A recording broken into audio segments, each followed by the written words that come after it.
Whitetail scrapes, what are they? How can you identify them? And what can you learn from them?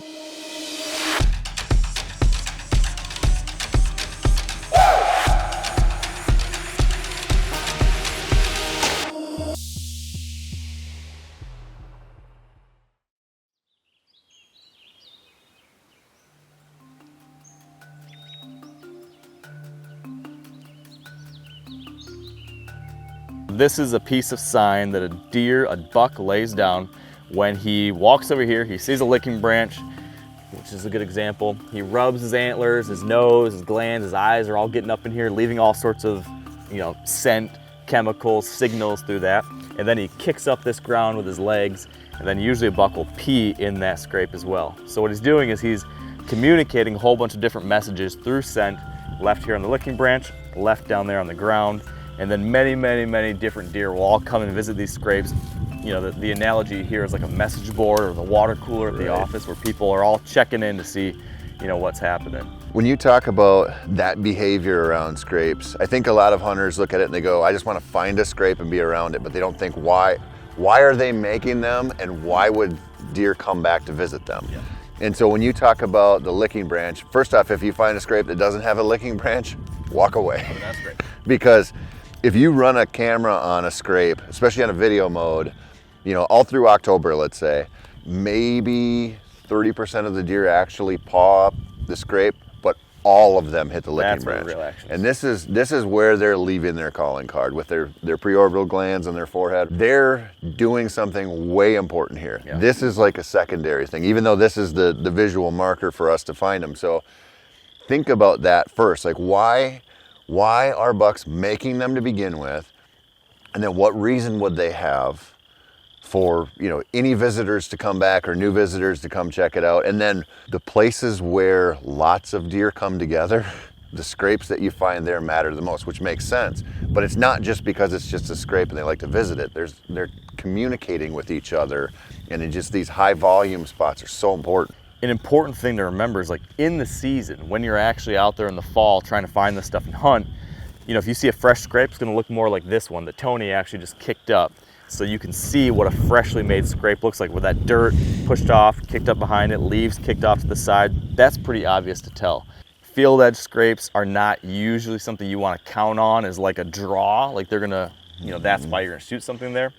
But if you are in a spot that that a mature buck or whatever it is you're targeting will come to that area for some other reason, the scrape might help you pick the place that, hey, if they're going to be in this zone already, and I know that for other reasons, that might be a spot that you can get them to stop within shooting range. If I'm hunting an area for some other given reason, but I see there's a scrape within the certain area I'm interested in, well, then I'd like to be within shooting range of that if all the other things factor together, because that's a great spot to get that standstill shot that you want. Right. And one thing to think about too, when we talk about them leaving their scent on this licking branch, peeing down their legs to get that tarsal gland scent there, the communication here, a rub, you have a little bit of a visual communication. This is pure scent. Yeah. And so when people set up, if you go out and find that big community scrape in that hub in your woods, when you set up on that, that every deer that checks that is probably going to swing downwind. And they're not going to necessarily go right up to it. They have real good noses, and so they might swing downwind. So a lot of people make the mistake of setting up too close because they're like, I want to be, 15 yards away and have that chip shot to that scrape. Yep. But there's times when those bucks are like, with the right wind, they can pass 15 yards downwind of it and know all the information they need, especially on different times of the season. And so that's one mistake people make a lot when they're like, okay, I found a scrape, it's got a licking branch, it's in the woods, it looks like it's getting a lot of visitors, and now your job is to set up correctly with that, whatever wind is predicted or the prevailing winds, and that's kind of like the final key to the puzzle a lot of times. One last thing on field edge scrapes. While they're not always the best place to set up to hunt, they are often a very good location for trail cameras. Right. Because they are low impact for you to go in there and set a camera up or check a camera or do maintenance on the camera, whatever it is, but you can get kind of like a roll call of who's in the area. Because bucks do check these, especially at night. It's one of my almost all of my cameras, once you get into October or beyond, are almost always on scrapes, because they're such a great place to get bucks checking in, seeing who's been here, who hasn't been here, and great place to get a good inventory, I guess, of what's around. Yeah, I rarely go out and I'm like, I'm gonna just hunt scrapes. Yep. But they're a very good complement. If there's something else going on in your spot and you have that community scrape, that's a huge bonus. Yeah. Or if you've got a half a mile of field edge to sit, and you could sit anywhere, but you have one area where there's some grapevines hanging over, there's something where they can come along and make this series of scrapes. Now, you know, you're sitting that food source, you're sitting someplace you already believe in, but you've got this complementary aspect of it with scrapes. Yep, 100% agree. Let's go look at another example back in the cover.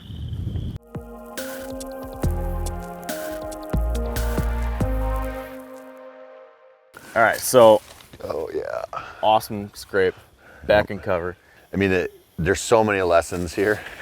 So, I mean, you can look at this trail that I'm standing on here. It's just pounded. Yep. So this is just like a high traffic area, community scrape. They've got so much to work. I can see where they chewed a licking branch there. And then there's like a soft edge here. Yep. You know, we talk about the hard edges out there where those field edge scrapes are, but now you've got this sort of natural cruising spot with that soft edge that they love. Yep. And this is positioned to catch every deer that goes through here is going to probably interact with this somehow. When you find something like this, I think it helps zero you in. Like, as you mentioned, there's all these other factors that made this good. Downwind of a doe bedding area, soft edge, it's during the rut when that kind of thing's happening. And then when you find this helps clue you in, oh, the spot within the spot will be somewhere within that zone or somewhere along this line. There's another one up that way. And you know, a lot of deer activity moving through here. So I think with these things, again, very obvious to see this still, even though this is late spring. It was months and months ago when this was really getting hit, but still obvious. A community scrape, like you've talked about, I've heard hub scrape, community scrape. When you hear those types of things, I think those are the ones that most people get most excited about. And you can usually tell that because they're back in cover, they're in these major intersections of deer travel, like at the bottom of a draw where a bunch of points drop into, or like this where you've got a lot of trails that intersect. They're usually much bigger than what we saw there on the field edge, right? It's not like a little thing. It's top of a truck bed kind of thing. Yep. And then really big, obvious licking branches. Yep. Yeah, this is a prime example of one that you'd want to hunt. And people would look at this because it's sort of like a chicken or egg thing, right? I want to hunt here because there's a scrape. Well, there's a scrape here because there's a ton of deer that use this. I think maybe one of the last things to talk about with scrapes is just the timing of when you should actually hunt them. Because I think everybody thinks they're going to go out on November 7th and sit over a scrape and bucks are going to visit it all day long. By then, the program's kind of changed, at least in my experience. Yeah. From what I've seen, I would say, maybe October 10th would be a little early, but middle of October for sure. There's a lot of communication going on in the deer woods. Even really the pre-rut hasn't kicked off yet. And I'm sure it happens later down south. But you see just increased activity in daylight of bucks and does visiting scrapes because there's just, they're establishing dominance for the rut. They're moving around a little bit more. There's just kind of like that pre-game vibe going on. And so for me, I know when I'm like, I'm hunting during the lull, what should I do? Community scrape in the cover is huge. And I think people don't understand, this has been studied a lot. Yeah, well, it's funny you say that. Every kind of mid-October into late October, the National Deer Association is always pushing out and sharing these studies that are very relevant at that time of year because almost all the studies have found that the peak of scrape usage is that last half of October. Like, especially like 23rd through the 30th or so is like scrape week, especially for newer hunters. They're like a waving red flag that says, hey, pay attention. There's something going on here. Yep.